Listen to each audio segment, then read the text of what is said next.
Do you have HVAC questions that you need answers to? This is Tech Talk. I'm Kendall Crampton, Service Manager here at Randazzo Heating and Cooling. I'm Sean Hall, one of the senior service level techs. And today we're going to talk about what to do if your furnace stops working in the middle of winter.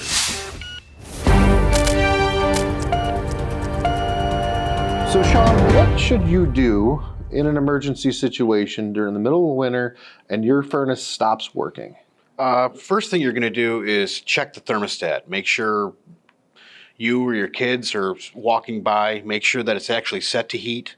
Make sure that the setting, if it is set to heat, is set higher than whatever the room temperature is. You're going to make sure that down in the basement, that the actual power to the furnace is turned on. All furnaces will have, it looks like a light switch. Make sure that it's in the on position just like you were turning on a light. Check a furnace filter. Make sure that the furnace filter isn't blocked up. Those are the big things, the fast things that you can check, and you can go from there. So what if you get to the furnace and you find that the furnace switch is on, but there's a blinking red light? That usually indicates a failure condition. It may be a large issue, it may be a small issue. Different furnaces are going to give you different error codes depending on what the situation is.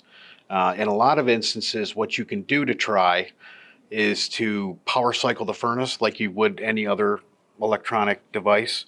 Look for that power switch on the side of the furnace, turn it off, count to 30, turn it back on, and you're going to have to be patient. Every situation is going to be different on how it spools back up depending on thermostats and all that other stuff. Sometimes you can get lucky and whatever the issue wasn't severe enough where the furnace will work.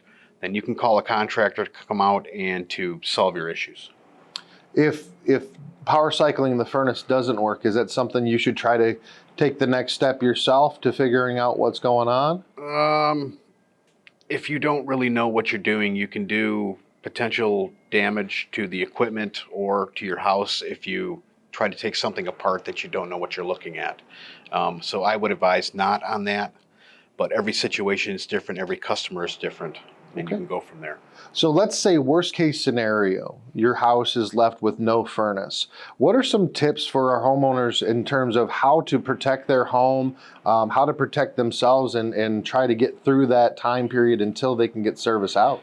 Depending on the weather, if it's going to be abnormally cold, what you're going to want to do is all of your supply taps for water, you're going to want to turn it on enough where the supply taps are dripping. That way you still have water moving in the pipes won't freeze.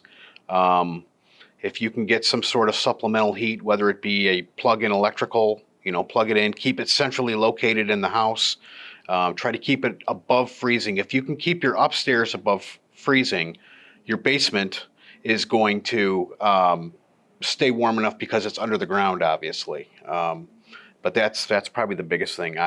That's one of the things I would recommend is having at least one electric heater in the house that you can plug in. So are all heaters created equal? No, I don't recommend using anything that uses a natural gas, propane, anything like that. Carbon monoxide's a thing, especially with those. Most of those are designed to be used in a work garage setting where you have plenty of air that's being into your house. You don't want to have a carbon monoxide issue on top of a no heat issue in the house. I would recommend sticking with an electric heater. They have safeties that are intended to shut the unit off if something bad were to happen. Okay. What else can a person do in order to kind of keep themselves comfortable and keep themselves warm? Well, you're going to want to close any blinds, window coverings on the windows. Close that off. Try to keep air coming in from any of your windows, anything like that. You're going to want to obviously, bundle up. Coffee, tea, things like that'll help. And hopefully that somebody can come out to your home within at least 24 hours to get your issue taken care of. Well, thank you so much, Sean. I greatly appreciate the knowledge. Thank you. Have a wonderful day. And that concludes our Tech Talk.